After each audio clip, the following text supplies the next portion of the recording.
Hello guys, it's Jacqueline here, and today we are going to be talking about removing our attachment to things, people, places, experiences that no longer serve our highest self. This was never taught to me. I learned this through myself, through trial and error, and let me tell you, when you remove your attachment to things that no longer serve you, you can become your highest self and attract only things that were truly meant for you. Attachments can be to many different things: your hometown, your ex-boyfriend, a friend group, a job you hate, an old version of you that you can't seem to let go of. And that, my friend, might be the reason why you are keeping yourself from living a life you were meant to live on this planet, on this earth. Whether that be because of ego, fear of rejection, fear of losing something. But once you know yourself and you know what you want, you have respect for yourself, you have the discipline to get you there, none of those external things will matter until you are 100% yourself. Losing an attachment to something that doesn't serve you takes time, discipline, patience, but first and foremost, you have to know yourself. Know what you want in this life. The kind of clothes you want to wear, the body you want to have, the kind of relationship you want to be in, the location you want to live at. Once you become crystal clear of your highest self, and also on the other end of that, a list of things you will no longer tolerate, it will help you to remove the attachment to said person, place, or thing. If you keep going back to things that hurt you, don't add value to your life, keep you in a same vicious cycle, the only answer to this is you're looking for something external to fill you. And that, my friend, does not exist. You have to be 100% whole within. When I embody my highest self, body, what I'm doing every day, how I set myself up for the day, the relationships I have around me, when I was the worst of the worst, I was seeking all of external validation, especially from food. I would binge eat. If I couldn't handle my emotions, I would eat whatever was around me just so I would avoid that emotion. Since stepping away from that and seeing it kind of in third person, it's just because I wanted a sense of control, and I was attached to the control food got me instead of addressing the emotion I was actually feeling. Maybe this was alone, maybe this was not respected, maybe this was just sad, Jackie. And all of that is okay if it was dressed accordingly and I didn't use something else to cope. The best thing I ever did was leave my hometown. I would not have became the woman I am currently from staying in a place that literally drove me nuts. I'm so grateful for those kind of experiences. But when you grow up around people that just want to stay the same, never really left, want to do the same thing that everyone else is doing, it keeps you stagnant. And this is why I think terms of isolation are very important, because it keeps you centered with yourself. Of course, men and women, we need each other. You need good friends, good family, or create that. But when you are constantly distracted, you are unable to embody yourself, because you will constantly be seeking that no matter where you go, who you talk to. That's why it's important to be 100% whole before you get into any relationship, marriage, because nothing external, nothing should fill you internally. That is why it's important you love your job, because a job is something you do every single day. It will fund everything for you, and you want to make sure it fuels your soul.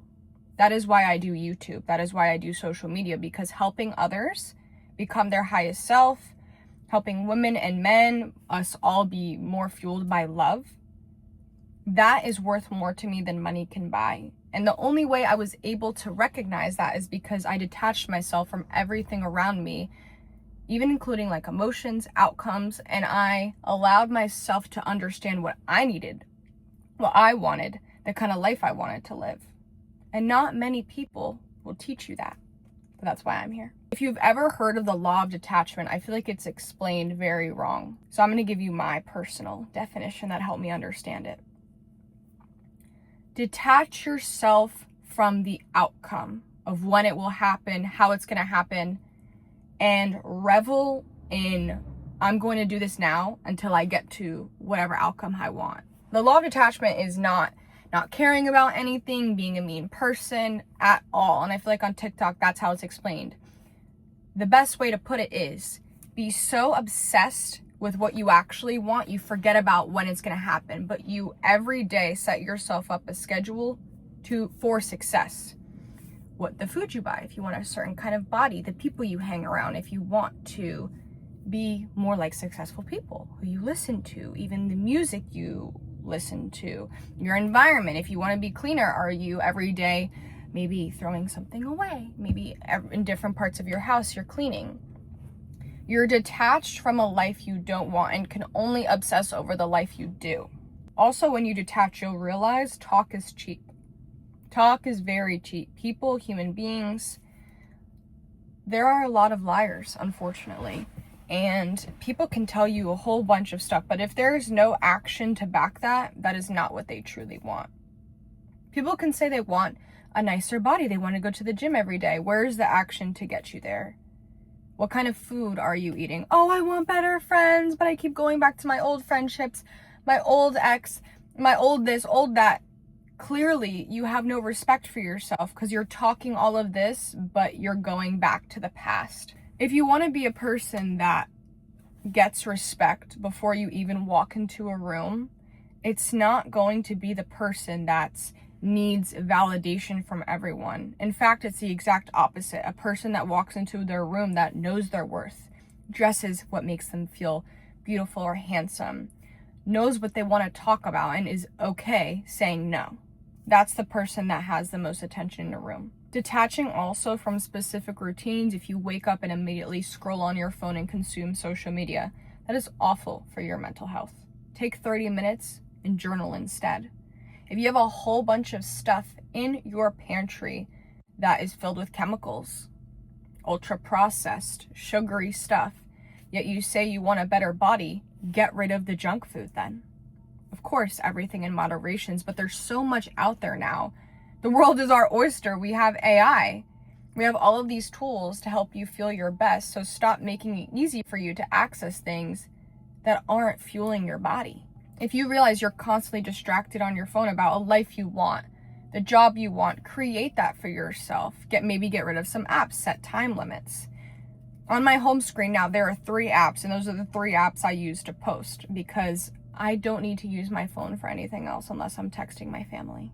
Nothing on this earth should cost you your peace. Nothing. I don't care how badly you want a person, place, or experience.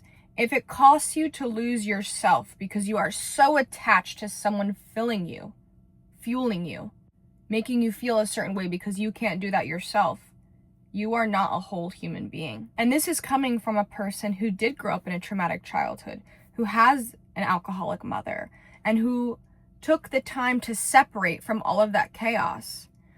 Right when I moved out was the first time in my life where I actually felt true peace because I wasn't constantly surrounded by noise. And that's why, for a fact, isolation is key, especially for those that didn't grow up around a lot of peace. That you take time to yourself so you're able to understand what you want. Most people don't know what they want. Most people live a life just following everyone. Most people don't even understand themselves. And I wish more stuff like this was taught in school, of just being able to understand what you need, unlearn those bad habits, recognizing good and bad friendships, relationships, because most of us were not taught this. I know I wasn't. And I'm so grateful I was left with myself, so I was able to decipher everything I had learned unintentionally versus the life I will have, the life I actually do want, the peace, discipline, because that is worth so much more than money could ever buy. And when I say detach, I'm not saying become a soulless human. In fact, I'm saying the opposite. Embrace yourself, fuel yourself, go to places that make you happy, speak to people that fill you up, that light you up, that ignite your soul, because that is what life is truly about.